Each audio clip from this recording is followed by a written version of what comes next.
Eh bien, bon temps, messieurs, Parashat Vayakel. C'est aussi Parashat Para cette année, c'est-à-dire qu'on va lire la Parashat de la vache rousse. Alors, on va essayer de faire un petit peu le parallèle entre la Parashat Vayakel, déjà on va parler de Parashat Vayakel et la Parashat de la vache rousse. Alors, première question, comme d'habitude, on va pas poser des questions. La Parashat de Para, c'est que demain on va dire Vayakel, et on va ensuite lire, comme on a lu Parashat Zachor, qui nous rappelle Amalek, on va lire la Parashat Para. Alors, on comprend que Zachor, c'est une paracha exceptionnelle. On avait expliqué que si on doit aller une fois dans l'année écouter la Torah, eh bien, ce sera Parashat Zachor. On avait expliqué ça. Maintenant, on a, on a, on a expliqué pourquoi, parce qu'en fait, c'est se rappeler Amalek, ce qu'il nous a fait, effacer son souvenir, etc. On avait expliqué un petit peu le principe. Donc ça, on peut comprendre. Amalek, il y a le Amalek qui est en nous, il y a évidemment le Amalek, c'est ce peuple qui va nous détruire parce qu'on, tout simplement, qu'on est juif, qu'on voit que ça revient tout le temps, tout le temps, tout le temps, tout le temps, c'est un cycle permanent jusqu'à la fin des temps. Et donc on comprend que c'est fondamental. Maintenant, Parashat Para, c'est l'histoire de la vache rousse. Donc c'est une vache entièrement rousse qui n'a pas porté de joug. On va brûler entièrement sans la dépecer. Et avec ces cendres, on va les mélanger avec de l'eau lustrale, c'est-à-dire de l'eau de source. Et on va asperger les personnes qui seront tamées, qui seront impures, par le fait d'avoir touché ou être en rapport avec bon, avec un mort. On va les mettre ensemble, cette cendre et cette eau, et on va purifier le mort. Maintenant, rappelez-vous qu'est-ce qui se passe. On reviendra tout à l'heure un peu dans une définition plus précise. C'est que la personne qui a, comment dirais-je, transporté les cendres de la vache rousse, il va devenir tamé lui aussi. Et donc, on se demande pourquoi. C'est donc une grande question qui reste sans réponse. Alors, je comprends que Zachor, l'ennemi Amalek, l'ennemi absolu, alors on a une paracha entière pour se savoir et comprendre et se rappeler et lutter. Mais para, bon, c'est une question sans réponse. La touma, l'impureté, la pureté, c'est quand même en quoi c'est aussi, quasiment aussi important, puisque, comme je vous disais au début du shiur, si on a le choix d'aller écouter une seule fois dans l'année la Torah, c'est Parashat Zachor, ce qu'on a fait avant le Shabbat qui précède Purim. Et nos maîtres, les Rishonim, les maîtres médiévaux, d'accord, du Moyen Âge, ils discutent pour savoir si la Parashat Para aussi, elle est d'Oraïta, elle est Minatora, et que celle-là aussi, il faut absolument l'écouter.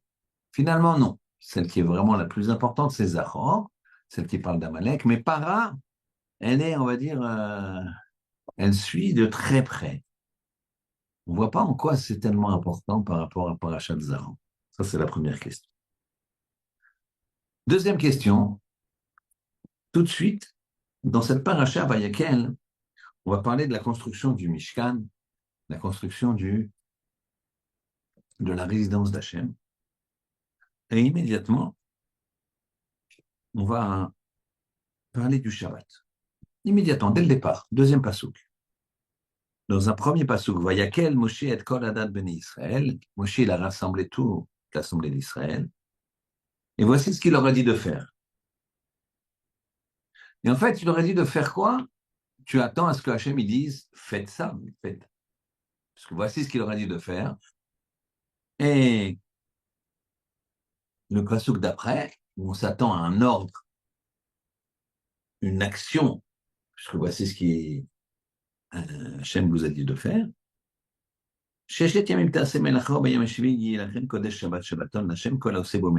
Au contraire, on dit 6 jours sera fait ton travail, tu travailleras pendant 6 jours. Mais sera fait, c'est-à-dire qu'on ne te demande pas de travailler, tu dirais sera fait ton travail. Vous voyez, ma chimie, le 7e jour, Shabbat, Yelachem Kodesh, Shabbat, Shabbaton, c'est ça, le Shabbat, Shabbat. Hachem pour Hachem, Kol Osebo Melacha Mayumat. Tout celui qui fera une Melacha, un travail, il mourra. Donc en fait, on te dit voilà ce qu'on va faire pour construire le Mishkan. Shabbat, faites rien. Quel rapport? Après, on dit, on continue. L'Otevari Ouash, la nuit pas du feu. Et ensuite, il dit, le Passouk, prenez des teroumot, des prélèvements pour Hachem, de l'or, de l'argent, des crochettes, de l'airain, etc. Et ça y est, on y va. Mais avant de donner l'action, on a la non-action qui est Shabbat. Qu'est-ce que ça fait là? Quel ordre, quelle logique? Très bien.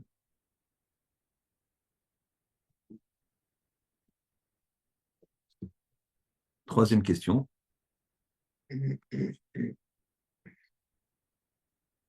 Toujours dans ces psukim. Le plus important, c'est quoi dans la vie? Si vous savez, ceux qui sont habitués, on sait que le plus important, c'est quoi? Dans la vie, c'est quoi le but de la vie? Ça a dévoilé la présence d'Hachem. Voilà, Chazak. Ouais. Il est bien sorti.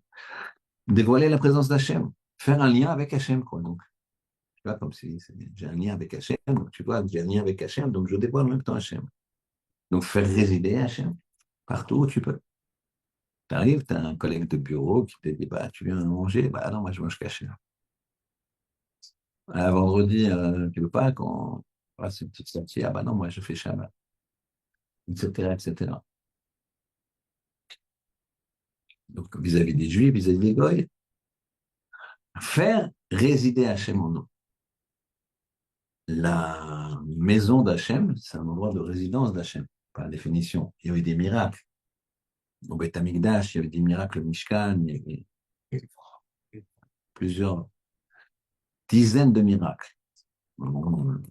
Ça sentait pas mauvais, on salissait pas, les femmes, il n'y avait pas d'odeur, la colonne de feu, elle ne bougeait pas. Il y avait une colonne de feu, de fumée, elle était comme une colonne. Et il y avait pourtant du vent, mais la pluie, elle était battante, mais elle n'éteignait jamais le misbéach, le feu, etc. Et on les voyait. Il n'y avait jamais de mouches, il n'y avait jamais d'insectes. Dans les abattoirs, vas-y, quand il y a peu de choses, surtout quand tu es dans le désert, etc. Il y a plein de bêtes. Dès qu'il y a du sang, dès qu'il y a de la viande, rien, jamais rien, très propre. Beaucoup de miracles. On chantait à Kadosh Baruch. Il faut vite le construire. Mais tout de suite, on nous met Shabbat. On dit non, non, non, ça repousse pas Shabbat. C'est étonnant. L'essentiel, c'est quoi? C'est pas le fait de faire une pratique ou une autre pratique. L'essentiel, c'est de faire résider Hachem en nous. C'est le but de la vie. Alors, je comprends qu'il faut faire Shabbat, ça c'est sûr. Mais quand tu as à construire le temple, bah, tu t'arrêtes pas. Shabbat, tu repousses. Très bien. Alors, on va un petit peu reprendre et on va parler de la para. La première question, c'était la para, le principe de la para, de la vache rousse. Donc, c'est tellement fondamental qu'on a comparé à Zachor, Shabbat Zachor, qui est le Shabbat, enfin la paracha Zachor qui nous enjoint de se rappeler de ce qu'a fait Amalek, donc de l'essentiel. En quoi on les met en parallèle? En quoi ça a l'air d'être aussi important parachat para? la vache rousse. Cette question qu'elle purifie ou elle impurifie. Deuxième question. En quoi la, en quoi le Shabbat, il vient avant le principe de construire le Beth Amikdash, le Mishkan. Puisqu'Akadosh Baruch Hu, il va dire fais le Beth Amikdash. Voici ce qu'Hachem a demandé de faire. Attention, au Shabbat, ne travaillez pas. Mais c'est pas faire, c'est ne pas faire. Comme si je te dis, tu sais, tu embauches quelqu'un, je vais te expliquer exactement ce que tu vas faire du matin au soir. Alors, déjà, tu fais pas ça. Je m'en fiche si tu me dis pas, je comprends pas. Donne-moi des ordres. Et je te le donne bien plus tard. Je te donne des directives. Fais pas ça. Allume pas de feu. Hein. N'appuie pas là. Fais pas ça. Après, je vais te dire, bon, maintenant, je vais t'expliquer ce que tu fais. Mais alors, dis-moi ce qu'il faut pas faire. Et après, dis-moi ce qu'il faut faire. Mais là, et troisième question, le plus important, c'est de faire résider Hachem, comme il a dit notre ami. Et donc, dans le Mishkan, on fait résider Hachem. On le voit, il y a des miracles. Et on me dit, Shabbat, stop. Alors, on va répondre aux questions une par une. Avant, on va d'abord expliquer un petit peu ce que c'est la para. Para, c'est une vache rousse que l'on brûlait, comme on a dit, entièrement, que l'on mélangeait avec de l'eau lustrale, et que cette eau lustrale, mélangée avec l'eau sang, on aspergeait un homme qui était impurifié par un mort, qui avait touché un mort. Cette personne qui était impurifiée par un mort, il avait une touma de 7 jours. D'accord? 7 jours. Ce qui était problématique, puisque c'est long.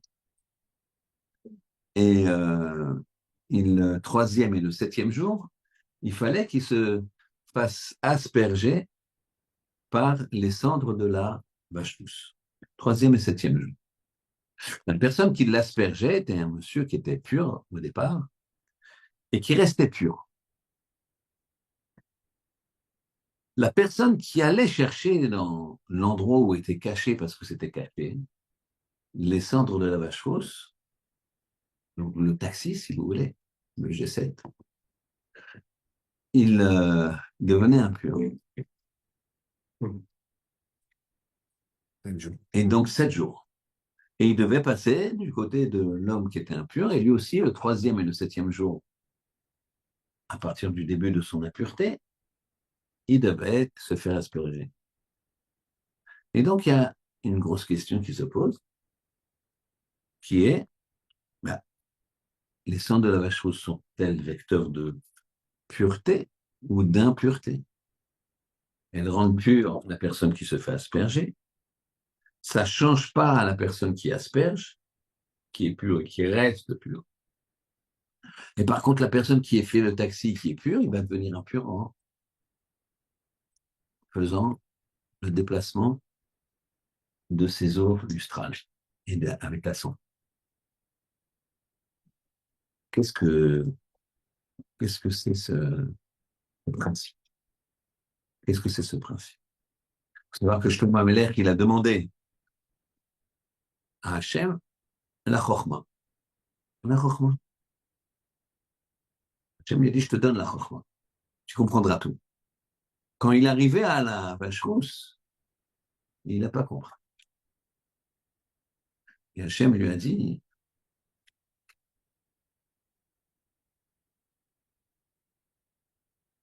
je te réponds pas. Je te réponds pas. Alors, Moshe, Shlomo, il a dit à Kadosh Baruch Hu, Salomon, il a dit à Kadosh Baruch Hu, tu m'as dit que tu me donnais la chorma. Je dois tout comprendre. C'est là que Shlomo il connaissait le langage des oiseaux, il connaissait tout, tout, tout, tout. Et il lui dit, Pas de vie.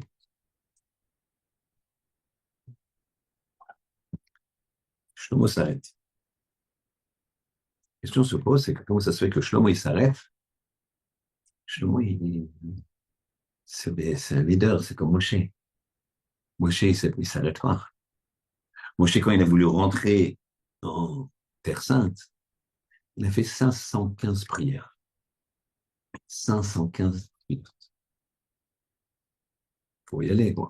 T'en fais une, mais mon Dieu, il te dit non. T'en fais une deuxième, il te dit non. Troisième, 515. Alors, ça, on verra dans la paracha va être Hanan, mais quand je beaucoup lui ai dit, t'en fais encore une, j'accepte.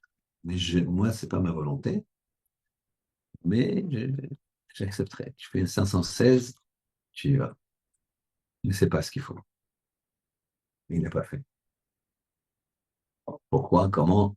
Il attend s'il va être Hanan, qu'Hachem nous prédit. Voilà que là, il demande à Hachem. J'aimerais que tu m'expliques ce qu'il en est sur la vache rouge, je comprends rien.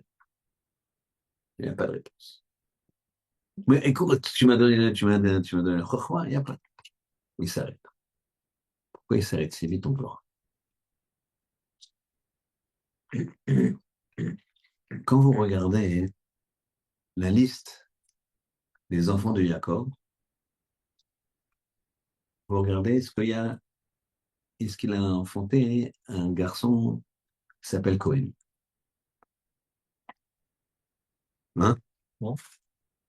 Il n'y a pas de Cohen. Reuven, Shimon, Lévi, Yehuda, Issachar, Zebulun, Benjamin, Dan, Naphtali, Gad, Asher. Où est-ce qu'il est Cohen? Oui, bien Cohen. Hein? Dans les vies. Dans les Lévis, il y a une partie qui est restée Lévi, une partie qui est devenue Cohen. Quand, qui, quoi, comment ça est arrivé? Alors regardez bien. La semaine dernière, on a vu la paracha à Kitissa, on a vu le veau d'or. Quand il y a eu le veau d'or, parce que Moshe, il était resté trop longtemps d'après ceux qui s'étaient trompés dans les calculs, en haut, et donc les gens, ils ont voulu frotter. On a dit Moshe est mort. On a expliqué ça longuement, donc je vais aller assez rapidement. Mais pour, il s'est opposé. Le neveu de Moshe, il a été égorgé sur le chemin. Ils sont arrivés vers lui et ont dit, dis-moi, tu nous aides ou tu nous aides pas à faire un veau d'or? Il dit, moi, je vous aide pas, hein, je meurs à Kiddush Hashem. Tu meurs? Ils l'ont tué. Direct, il est mort à Kiddush Hashem, il va très très haut. Il s'approche de Aaron. Il dit, Aaron, tu nous aides ou pas? Deux solutions pour Aaron. Une solution, il meurt à Kiddush Hashem. Il a, il a, il meurt à Kiddush Hashem, il est au top, on va dire. C'est un petit moment, pas le moment à passer par rapport à se faire tuer, mais en même temps, je vous rappelle que Rabbi Akiva, quand il était en train de se faire dépecer par chez mon Tournus Rufus, il faisait schéma, il était resplendissant de bonheur. Alors, les amis lui ont dit, Atkan, jusque-là, tu t'arrives. Il dit, comment ça? Jusque-là, j'arrive. Toute ma vie, quand je faisais le schéma, j'ai dit, V'afta et Hashem Elokecha bechol levavcha ufchol nafshecha. Tu aimerais l'éternel ton Dieu de tous tes penchants, bechol nafshecha, et de toute ta vie. Ta vie, boum, boum, le cœur qui bat. C'est-à-dire, pour être sûr que tu le sers de toute ta vie, il faut donner ta vie. Et je me disais, quand est-ce que cette mitzvah, elle viendra dans ma main, que je puisse la réaliser? Maintenant qu'elle arrive, je suis capable de me maîtriser, je suis en train de mourir, mais Un kiddush Hashem pour. Vous voulez que je fasse quoi? Je pleure. C'est un moment fantastique. Donc, c'est pas la même notion qu'on a, nous. Mais, donc, Aaron, là, il y a des idolâtres qui viennent pour l'égorger. On dit oui, comme Chou, direct là là-bas, sans passer par la case, aucune case, pas d'attente, direct, business class, classe affaires. Qu'est-ce qu'il fait? Il dit, d'accord, je vous aide, on y va. On va réfléchir à comment on fait. Demandez à vos femmes de l'or. Il s'est dit, les femmes, avant de leur prendre leurs bijoux, ça va se calmer. Et Moshe a le temps d'arriver. Une manque de chance, ils avaient des boucles d'oreilles. Et dans l'empressement, ils n'ont même pas enlevé des boucles d'oreilles, comment, je sais pas comment ils étaient ficelés. Ils ont lâché. Clac. Ils étaient pressés de faire un veau d'or. Bref, qu'est-ce qu'il a fait là, Aaron?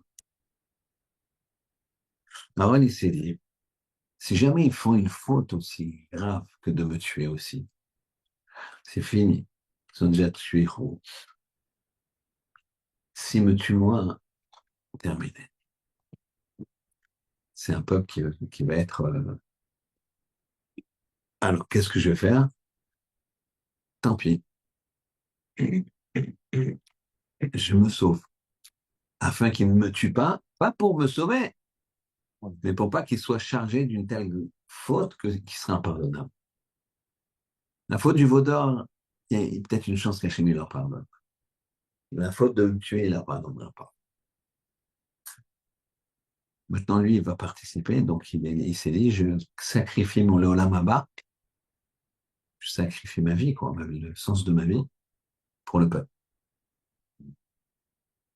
Une batte colle qui est sortie, il me dit, c'est toi. On va avoir besoin d'un Kohen Gadol, c'est toi. C'est à partir de toi que va commencer la Kihuna. Kihuna, Kohen Gadol, la prêtrise. Pourquoi? Parce qu'il est capable de se sacrifier pour l'autre, pour le peuple. Puisque tu es capable de te sacrifier pour le peuple, alors c'est toi qui es le meilleur défenseur. Mais ok? Alors maintenant, on a vu quoi, hein? On a vu que s'il y avait une question qui était très difficile à comprendre dans la part. D'accord? On a vu ça. Et on a vu que Israël, ils ont donné une mauvaise réponse. Ils ont fait un veau d'or. Ils avaient une question quand ils ont fait le veau d'or. Moshe n'est pas là. Il n'a jamais menti.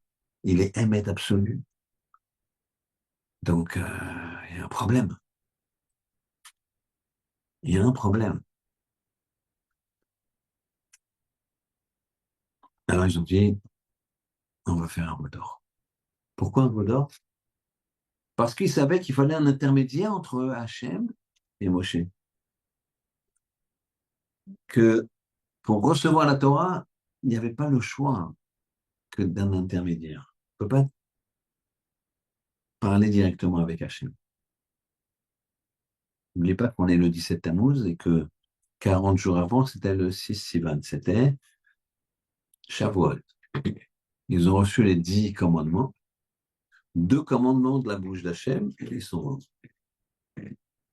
Après, Hachem, il a donné les 8 autres à Moshe, que Moshe, il a donné au clan d'Israël. Donc, ils savent que s'ils n'ont pas un intermédiaire, c'est terminé. Et ils pensent, ceux qui n'ont pas voulu fauter pour s'amuser, ceux qui voulaient servir Hachem, que Moshe est mort, sincèrement. Donc, ils veulent un intermédiaire.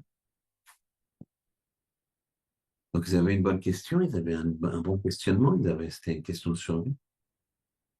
Alors, ils ont même cherché bien comment réfléchir. Ils se sont aperçus que les Chayot HaKodesh, c'est des anges exceptionnels. Ils ont entrevu, quand ils ont traversé la mer Rouge, ils avaient 4 faces, 4 images, comme chacun sait. L'image d'un homme, d'un lion, d'un taureau et d'un aigle. Ils ont dit, donc, c'est les 4 éléments les plus proches du trône céleste. L'homme, il n'est plus là. Il reste le lion, l'aigle et le taureau. Le lion et l'aigle, c'est des animaux tamés. Pas des animaux qu'on peut sacrifier pour un maître au Beth Amikdash. Pas des animaux qu'on peut manger. Il reste le taureau. Alors, mettons un taureau entre nous et Hachem. Puisque là-haut, dans les endroits très hauts, très proches du trône céleste, il y a ces chayotes qui ont les 4 visages. Une partie de 4, un visage à 4 faces. Donc, c'est forcément que s'ils sont proches. Donc, ils avaient une bonne question. Ils ont donné une mauvaise réponse. Vient la vache rousse. Rabbi Moshe Darshan, il nous dit, ramené par Rachid, que la vache rousse, elle est venue expier les fautes du veau d'or. Écoutez bien, c'est fondamental pour ceux qui n'ont jamais écouté ça. Qu'est-ce qu'elle a à faire avec la vache rousse? Vient expier. Oui, une mère, elle vient nettoyer les saletés de son fils. Tu as une mère qui va voir sa copine, ou qui va dans le palais du roi, on va prendre le vrai machal, du Midrash. Une dame, elle va dans le palais du roi avec son enfant. Son enfant, il s'allie. S'allie. Un enfant de 3 ans, 2 ans et demi. Il s'allie. Qui c'est qui nettoie? La mère, elle se précipite, elle nettoie, c'est le palais du roi. Alors, la même chose, la vache rousse, elle vient nettoyer les saletés du veau. Quel rapport? Eh bien, regardez ce qu'il dit. Le Beth-Aniel. Il dit le veau d'or. C'est l'aboutissement d'une belle question. Où il est moché, il faut un intermédiaire. Mais d'une mauvaise réponse. C'était quoi la solution? Rester avec ça. Question, attendre. S'ils avaient attendu et sans donner de mauvaise réponse, Moshe serait arrivé, ça y est, terminé. Tu as une bonne question, reste avec ta question, ne donne pas une mauvaise réponse. La vache rousse, elle vient te montrer ça. La vache rouge, je ne comprends pas. Celui qui la transporte, les centres, il devient tamé, il devient impur. Celui qui asperge, il reste pur, et celui qui se fait asperger, il est impur et il devient pur. Donc c'est ou parvé ou neutre pour celui qui asperge. Pour celui qui transporte, eh bien, il passe de plus à moins, de pur à impur. Et pour celui qui reçoit, il passe de impur à pur. Donc tu as les trois choses. Ou ça fait rien, ou ça rend impur, ou ça rend pur. C'est quoi cet ingrédient, cet onguent, cette boisson, ce qu'on appelle là, comme tu veux? Comprends pas. Je t'emmène dit Hachem, réponds-moi. Tu m'as dit que tu me donnais la roche. Tu dois me répondre. Et je lui dis, il n'y a pas de réponse. Shlomo, il redemande une fois, tu me donnes la chorma. Je te dis, il n'y a pas de réponse. Shlomo, il s'arrête. Moshe Rabbeinu, il dit 515 fois avant de s'arrêter. Shlomo, il fait 2 fois. Parce qu'en fait, Shlomo, il a compris. Il n'y a pas de réponse. Reste avec ta question. Il faut savoir rester avec ta question. Maintenant, la parachat para et la parachat Zachor, on les met au même niveau. Zachor, c'est quoi? C'est Amalek. Zachor, c'est la Shoah. Zachor, c'est les Cosaques. Zachor, c'est le... Amalek, c'est tout ça. Amalek, c'est tous ces éléments-là que tu ne comprends pas. Qu'est-ce qui se passe? Pourquoi ça vient? C'est quoi? C'est... Amalek, c'est ça. L'Iran, c'est Amalek. Une des définitions d'Amalek, c'est qu'ils veulent la destruction du peuple juif en dehors de leurs frontières. En dehors de leurs frontières. Donc, si tu as dans 2 pays qui sont l'un à côté de l'autre, et qui veulent la mort des Juifs, ou dans le même pays, alors c'est pas forcément Amalek. Ça peut l'être.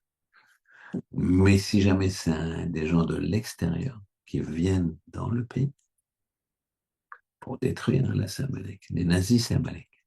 Ils ont été chercher les Juifs partout dans le monde. L'Iran, c'est Amalek. Il n'y a même pas de frontière commune. On envoie des missiles. En tout cas, les gens qui sont responsables de ça. Donc, tu as une question, c'est quoi? Comment ça se passe? Des fois, entre guillemets, ils font des énormes dégâts. Ils réussissent, entre guillemets. À Shoah, il faut savoir, Staline, il marchait au zéro, il a tué autant de juifs que l'allemand. C'est pas connu, mais au Goulag, il y a un assassin marché. Bon, allez, Amalek. Pourquoi? Ça, c'est Zachor. Choukat, Parashat Parel vient te dire des choses fondamentales. Apprends à rester avec une question. Tu ne peux pas tout comprendre. Tu as un problème, tu le prends, tu le mets de côté et tu avances. Parce que si ce problème-là, tu le grossis même. Alors, tu es entouré, tu es contre un mur. Et le problème, une fois, tu as la question, tu ne peux pas y répondre. Trop difficile. Il faut juste contourner. Je ne peux pas. Je mets de côté. Je ne peux pas. Ça changerait. Mais je ne le mets pas devant moi. J'en fais pas un mur. Ça, c'est fondamental. Les gens qui restent bloqués. Alors, des fois, c'est des gros problèmes. Des fois, c'est moins. Des fois, c'est un échec à un examen. Des fois, c'est un échec amoureux. Je suis d'accord avec une fille, puis ça ne marche pas. Bon, il faut bien construire sa vie. Maintenant, elle est mariée avec un autre. Je prends, je mets à côté, j'avance. Tout le monde a des problèmes. Il faut savoir rester avec le problème. Il faut savoir rester avec la question. Ça, c'est un des fondamentaux de cette page. Pourquoi c'est lié à para? Parce que c'est une résidence d'Hachem. Tu es obligé d'avoir ce paramètre. Parce que sinon, il n'y a pas de logique. Nous, on dit, c'est logique, la Torah, elle est saine, c'est... Mais quand tu cherches, quand tu grattes au fond, c'est une question d'émouna, c'est une question de foi. Et la foi, il n'y a pas de logique. Alors bien sûr, quand tu regardes la Torah, tu peux voir tout ce que tu veux dans la Torah. La psychologie, la psychanalyse, la médecine, tout ce que tu veux. Mais tout le monde voit ça. Mais tout le monde n'origine pas pareil. Il y a des gens qui racontaient plusieurs fois cette histoire d'un professeur qui était dans l'avion et qui a dit, il y a un Rosh Yeshiva à côté, il allait manger pas cachère, le professeur. Et le Rosh Yeshiva, il a dit, mais allez, mais cette juive, vous savez pas. Ah, je mange pas cachère, moi, j'y crois pas à vos trucs. Et le Rosh Yeshiva, il a dit, vous croyez pas, mais on vous appelle professeur, vous êtes quelqu'un d'intelligent, vous savez que la Torah, mais non. Et vous faites professeur de quoi? Il est professeur de, comment ça s'appelle? Sur les animaux. Bon, ça m'échappe. Un grand professeur sur les animaux, pas actuels, sur avant, d'accord? La naissance des animaux, comment, les catégories d'animaux, etc. Alors, alors il lui a dit, posez-moi une question. Alors, le professeur, il a posé une question. Et quel type de sorte, etc., etc. Alors, Shishiva, il a dit, d'accord, moi, je vais vous répondre.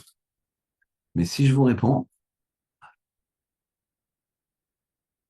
vous prenez l'engagement de manger caché. Le professeur, il a dit, d'accord. Posez une question et répondre. Et c'est pas possible que vous connaissiez ça.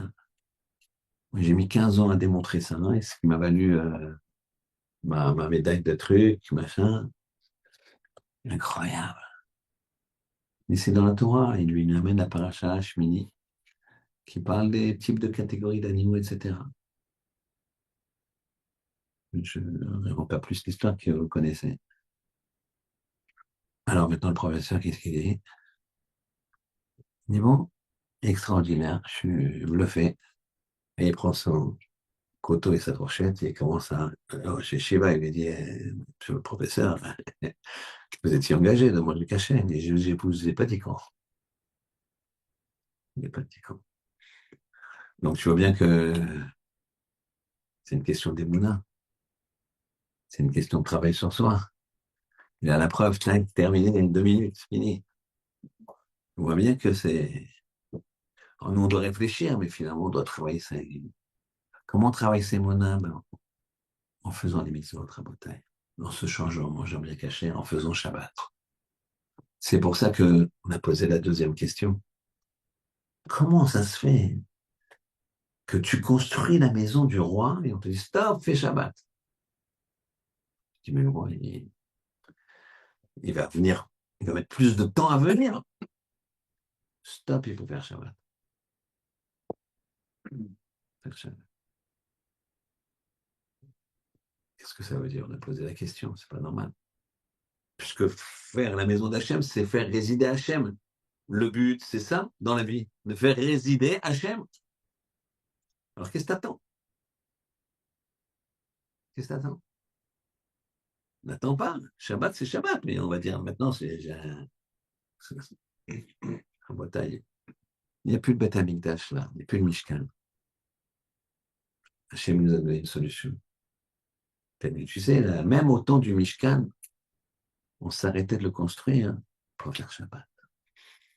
Quand tu fais Shabbat, tu fais bien Shabbat. Tu dis les lois de Shabbat, parce qu'on est tous Shabbat, je pense, ici à cette table et à cet écran. Mais est-ce qu'on est Shomer Shabbat dans tous les Digdukim, dans toutes les finesses? Est-ce qu'on sait qu'on n'a pas le droit de faire un double nœud? Est-ce qu'on sait qu'on n'a pas le droit de trier? Est-ce qu'on sait que, est-ce qu'on sait que... Donc, il faut s'investir dans Shabbat.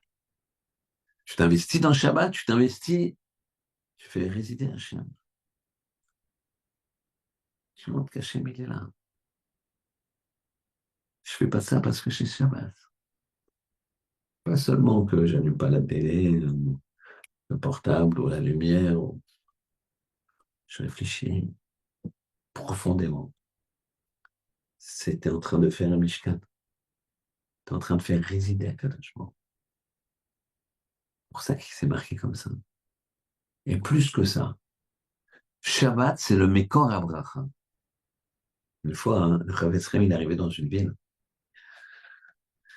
Et on lui a dit, il a dit, il y a les gens, ils sont chez Mère Shabbat ici. Il dit, oui, presque tous. Il dit, comment ça, presque tous? Il y a un monsieur qui est très riche et qui a son usine, elle fonctionne Shabbat. Il était le voir. Il a dit, faut que tu arrêtes ton usine. Il lui a dit, monsieur le rabbin, je gagne 400 roubles, très très grosse somme pour l'époque, par jour. Et vous voulez que je perde chaque semaine 400 roubles parce que je ferme Shabbat. Il lui a dit, mais il a marqué comme ça. Il a cité la parashat de cette semaine. Sheshet yamim te'aseh melacha. 6 jours sera fait ton travail. Te'aseh, c'est sera fait de lui-même. Bayamachevi, le 7e jour, Yelachel Kodesh. C'est un jour Kodesh, il ne faut pas travailler.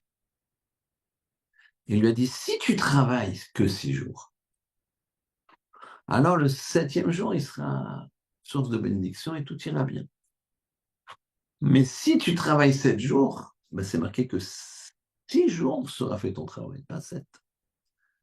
Donc tu casses toute la bracha et tu perds tout. Il dit, c'est marqué dans le passouk. Il lui a dit, monsieur Rabbin, vous êtes gentil, mais sur un passouk de la Torah, moi je vais arrêter. La discussion est terminée.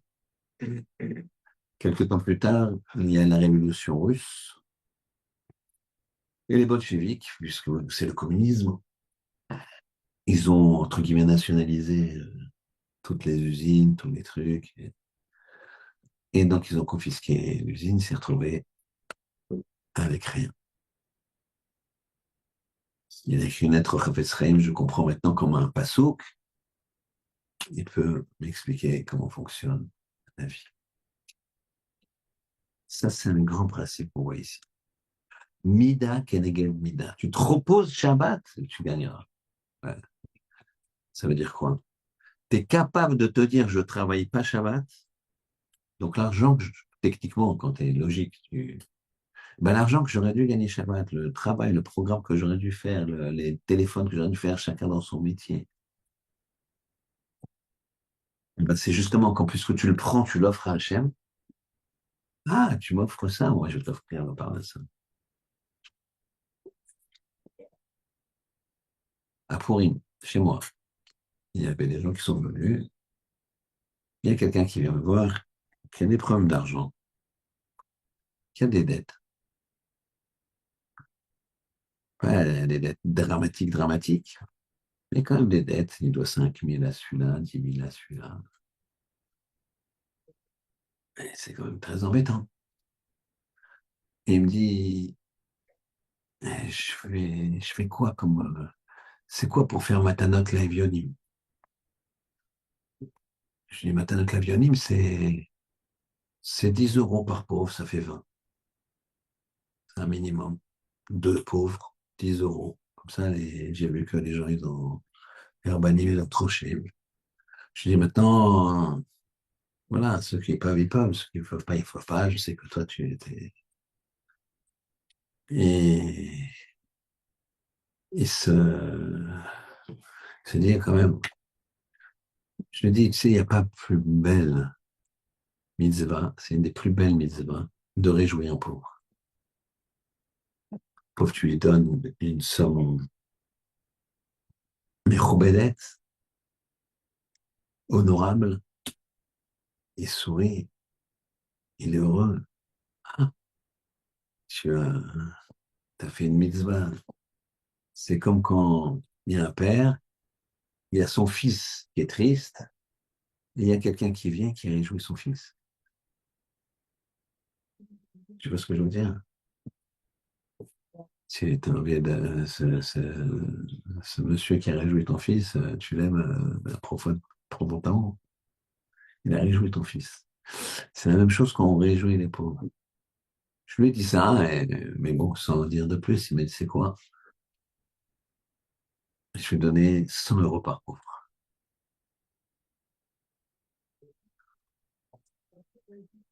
Il était 14h32.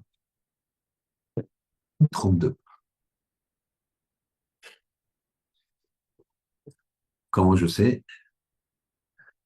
C'est que il fait son don et moins d'une minute plus tard, il regarde son téléphone et dit, regarde, je vois mon cher Intel, je veux juste annoncer que je déduis de ce que tu me dois 2000 euros. Comme s'il lui avait remboursé 2000 euros. C'était à 14h33. Une minute après, 30 secondes après, mais c'était pas, il y avait une minute de différence sur le téléphone. Il a fait son don, il y avait le halodon qui lui a dit tac, le serpent. Moins d'une minute, enfin une minute après, quelqu'un qui devait, je sais pas combien, lui dit je te fais cadeau de 2 minutes. Tac, tac. C'est extraordinaire. Mida Kenegan Mida, bataille. Ça, c'est des choses, on a de la chance de le voir direct, mais même si on ne le voit pas, ça se passe comme ça. C'est ça qui se passe. Pourquoi je vous parle de ça? Parce que juste après, on parle de enfin, voilà ce qu'il faut faire. Prenez pour Hachem tous ceux qui ont le cœur, qui a le cœur, qui ont envie de donner, etc. Donc ici, vous avez une arborescence très intéressante. Vous avez Vayakel, d'abord il faut se rapprocher. Vayakel, il faut se rassembler. Vous savez ce que c'est un tsibour? Tsibour, ça veut dire, on s'attache. Et tsibour, c'est quoi? C'est, les lettres, c'est tzadik, bet, resh. C'est tzadik, tzadik, le tzadik. Bet, le Benoni, le moyen, middle. Et le resh, le rachat. C'est ça un tsibour. Vayakel, tu rassembles tout le monde. Parce que le rachat, il est rachat à l'instant T, mais à l'instant T plus 1, il peut être sadique. Comment il fait? Il fait de choix. Donc ici, Vayakel, donc arborescence Vayakel. Ensuite, Shabbat. Vayakel, je les rassemble pour que vous alliez faire le Mishkan, vous allez faire résider Hachem. Mais attention, il faut faire Shabbat. Donc, tant que c'est Shabbat, il n'y a pas de boulot, on ne construit pas le Mishkan. Et ensuite, une fois qu'on a fait Shabbat, alors là, tu vas leur dire de prendre de l'or, de l'argent, etc. Et ils vont construire le Mishkan. C'est-à-dire que d'abord, il y a une préparation. D'abord, il y a une union. Après, une préparation, une sanctification. Mekadesh Hashava. Pour que vous compreniez que la fin ne justifie pas les moyens. C'est pas parce que tu dois construire le Beth Amikdash, le Mishkan, que Shabbat est terminé. La fin ne justifie pas les moyens. Surtout que faire Shabbat, c'est faire résider Hachem. Donc, tu n'as même pas besoin de Mishkan, puisque tu fais Shabbat. Vous imaginez l'importance de Shabbat? Toi, tu dis Hachem, je vais être près de toi, laisse-moi construire, ça y est, vendredi, quoi, il faut déjà que je m'arrête, il y a encore un petit peu, je vais gagner 24 heures. 24 heures, et tu vas pouvoir résider avec tous les miracles qui se passent dans le Mishkan, dans le Beth Amikdash, laisse-moi le construire. Non, non, non. T'as pas besoin avec Shabbat. Shabbat, j'ai pas besoin de maison. Ma maison, c'est la tienne. Ma maison, c'est la tienne. C'est marqué dans la Gemara Chagiga. Avant, on avait un hôtel, Rabotai.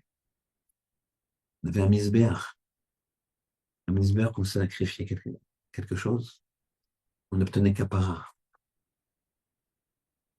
Magnifique. Les gens le sentaient. Voir, nous, quand il y a les 3 semaines de deuil, voire même Tisha B'Av, on sent pas le deuil. Bon, on met les baskets, on met les trucs. C'est dur parce que d'abord, c'est un jeûne long de 25 heures. C'est une période où il fait chaud. Et des fois, les gens, ils sont obligés de travailler. C'est pas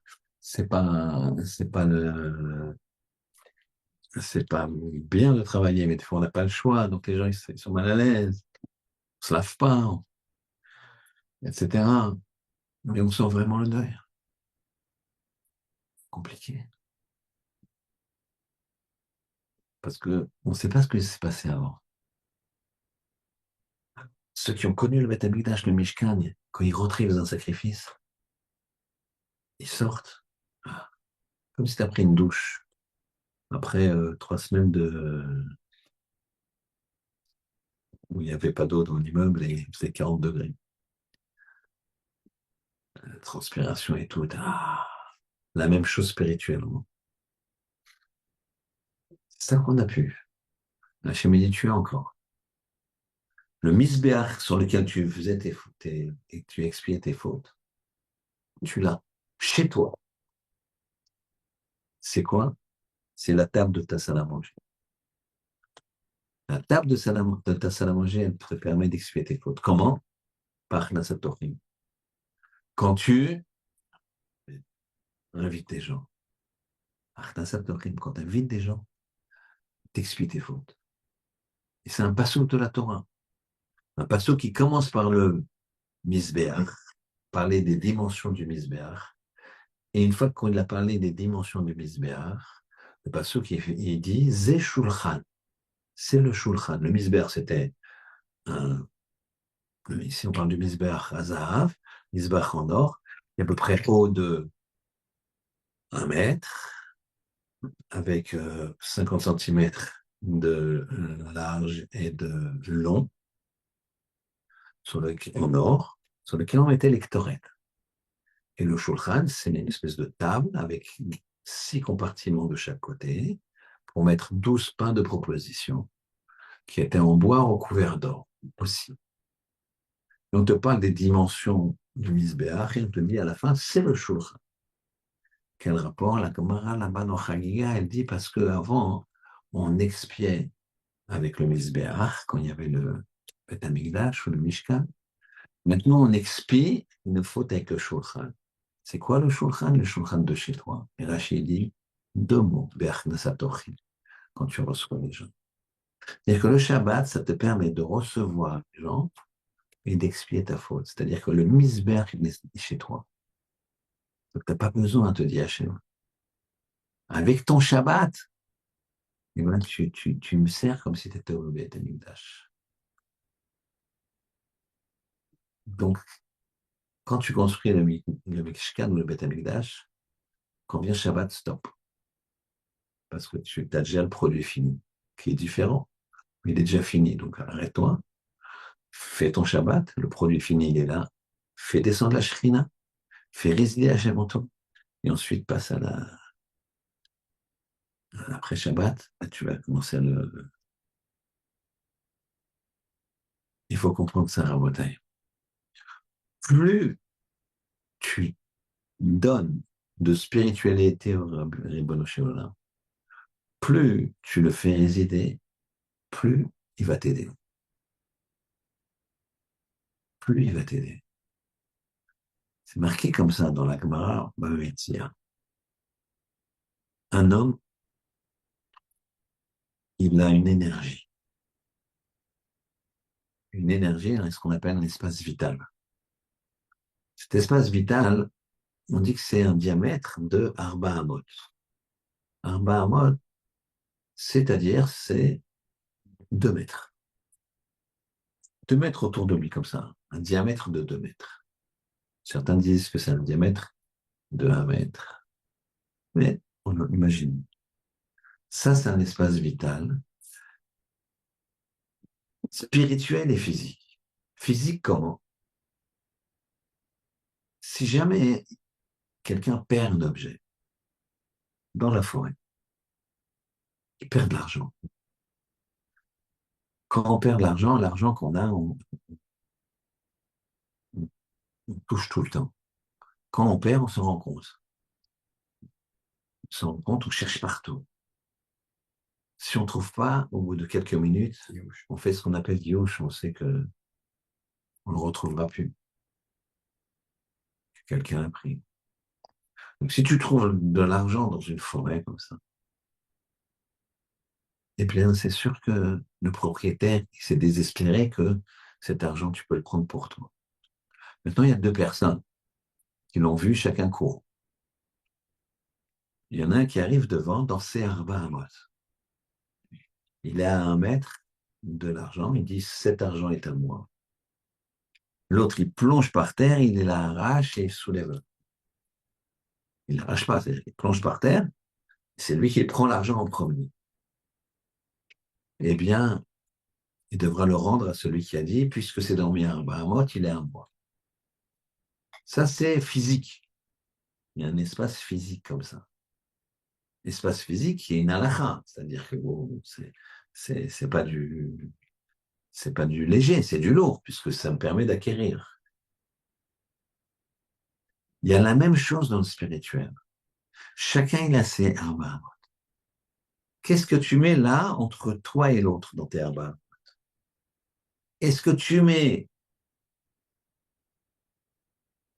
uniquement ton ego, ton jeu, et que tu seras même plus capable de voir ton ami qui souffre?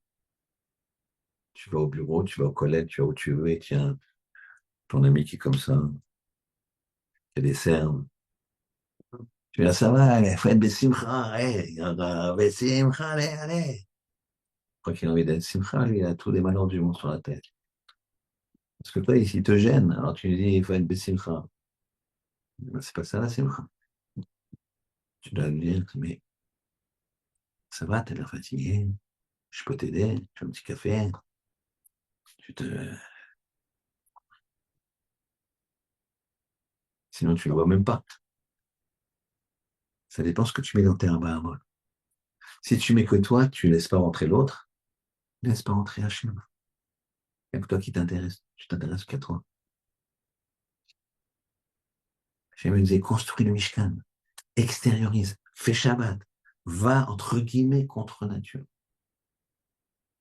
pour faire du vide ici, entre toi et elle. Et là, plus tu fais du vide, plus Hachem y vient. Plus tu remplis de toi-même, de ton ego, plus Hachem y part. Les gens ils disent, il était où Hachem? Tu l'as mis dehors. Hachem il te dit, tu m'appelles, j'arrive. C'est un passo. Echol Korenu, Elav. Chaque fois qu'on appelle, Elav, il vient. Ma guide de Dovno, il dit comme ça. Il dit un jour, il y a un homme, il a des enfants. Ses enfants, ils commencent à être un peu grands. Et ils disent au père, bon, papa, tu t'occupes trop de place à la maison, mes enfants, qu'est-ce qui se passe? Allez, les vieux, ça, bon, ça sonne pas bien chez nous. Pas l'habitude, mais bon, au Hachem, mais comme ça dit le Maguide de Dovno. Le père, il est triste, il s'en va. Passe quelques jours, des brigands arrivent. Ils fracassent la porte de la maison, ils donnent une bonne raclée aux jeunes hommes qui sont là, ils prennent tout ce qu'il y a comme valeur et ils s'en vont. Le père, il a un sentiment comme ça, de là où il est, il a un sentiment un petit peu, un sixième sens. Et ça lui manque, ses enfants. Alors il va. Et là, il voit la maison qui est, la porte ouverte, cassée. Il rentre, il voit des enfants cabossés comme ça qui sont. Et les enfants lui disent, mais t'étais où? Pourquoi tu nous as pas défendus? Il dit, vous m'avez mis dehors, vous m'avez chassé. Pourquoi tu veux Mais guide de Dovno, il dit, les gens, ils chassent Hachem. Et après, il dit, il était où? Mais tu m'as chassé. Dans l'herbe à Rabota, il faut mettre l'autre. Il faut mettre Hachem. Ça commence par Vayakel, rassemble l'union, le Tzibour, Tzadik, Benoni, Racha, tout le monde. Viens, t'as un regard pour tout le monde. Non, des fois, le rachat, faut pas, t'as pas la force de le fréquenter parce que tu vas te faire avoir. Donc, mais ça ne veut pas dire qu'il était indifférent. Benoni, pareil. Toi, tu l'attendais tendre vers Tzadik. Donc, il y a une union. C'est pas ça qu'il faut que tu mettes Vayakel. Tu rassembles tout ça. Après, qu'est-ce que tu fais? Tu fais ce qu'Hachem te dit, Shabbat. Réfléchis. Pose-toi. Arrête-toi. Réfléchis. Arrête ta course. Et après seulement, occupe-toi de moi, entre guillemets, il dit Hachem. Maintenant que tu as fait ces éléments-là, alors tu peux construire ma maison. C'est un crescendo, c'est des étapes. Et si tu as des questions au passage, t'as vu, sache rester avec ta question. Tu peux pas tout comprendre. On monte bien dans un avion et on ne sait pas comment ça marche. Tu as des ailes comme ça, mais je comprends si ça fait comme ça. C'est d'accord, je comprends les oiseaux qui volent. Mais quand ça ne vole pas, ça me fait peur, moi. D'accord? L'avion. Et puis les boutons, je sais pas pourquoi ce bouton-là il fait ça, etc. Mais je monte quand même. D'accord? Je monte quand même dans l'avion, je sais pas comment ça marche. T'as confiance. Ouais, confiance en moi. Moi, j'ai créé le monde, j'ai fait tout ça, et confiance. Il y a des choses que tu comprends pas, c'est pas grave. Avance, tu vois. Je m'y fasse qu'on comprenne bien ça. Qu'on comprenne qu'il faut une union. Qu'on comprenne qu'il faut, dans nos Arba Hamot, mettre tout sauf notre ego. Mettre Hachem. Mettre l'autre. Mettre l'union. Mettre la Torah. après tu vas bien te diriger. Sinon, tu ne verras rien. Tu ne verras que ton nombril. Tu ne seras intéressé que par toi. Et la route, elle va être faussée. Le schéma nous aide. Et il faut savoir que Rabbi Tzraïm, il dit comme ça, celui qui veut travailler Shabbat, une bonne conclusion comme ça sur le travail de Shabbat. Celui qui veut travailler Shabbat, c'est comme quelqu'un qui veut il a un tonneau avec un robinet. C'est comme ça que tu prends l'eau, le vin du tonneau. Et c'est comme si quelqu'un y mettait un deuxième robinet à son tonneau et qui ne change pas la quantité. Mais pire que ça, il ouvre le robinet et il le met dans un récipient pour récupérer, mais ce récipient, il est troué. Voilà ce qu'il fait. C'est-à-dire, ce qu'il avait, il a mis un deuxième robinet, donc ça change, non seulement ça change rien, mais ça fait couler à la poubelle. C'est ça qui veut nous dire Chavetz Chaim. A contrario, celui qui fait Shabbat, eh ben, son tonneau, il va doubler, tripler, quadrupler. Qu'Hachem nous aide à bien faire Shabbat, qu'Hachem nous aide à bien se réunir, qu'Hachem nous aide à mettre dans nos Arbaamot que l'intérêt de l'autre, de ne pas mettre notre ego pour pouvoir rentrer dans nous la Torah et la Gdusha, Shabbat Shalom.